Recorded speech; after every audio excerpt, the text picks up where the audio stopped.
ఔషధ రంగంపై భారీ సుంకాల్ని విధిస్తూ కార్యనిర్వాహక ఉత్తర్వుపై అమెరికా అధ్యక్షుడు ట్రంప్ సంతకం చేశారు.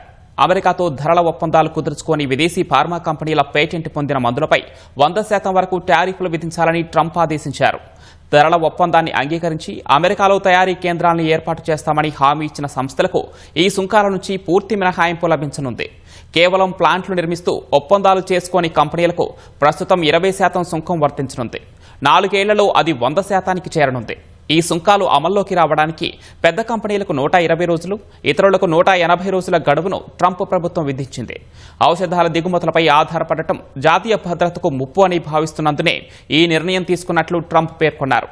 గతేడాది ప్రతీకార సుంకాలను ప్రకటించిన లిబరేషన్ డే రోజే ట్రంప్ ఈ నిర్ణయం తీసుకున్నారు. లోహాలపై సుంకాల్లో కూడా ట్రంప్ మార్పులు చేశారు. స్టీల్, అల్యూమినియం, రాగి ఉత్పత్తులపై ఉన్న 50% టారిఫ్ను ఇకపై కస్టమర్లు చెల్లించే పూర్తి కస్టమ్స్ విలువ ఆధారంగా లెక్కిస్తారు. వాషింగ్ మెషీన్ల వంటి వస్తువుల్లో లోహం వాటా 15% కంటే ఎక్కువగా ఉంటే ఆ వస్తువు మొత్తం విలువపై 25% సుంకం విధిస్తారు.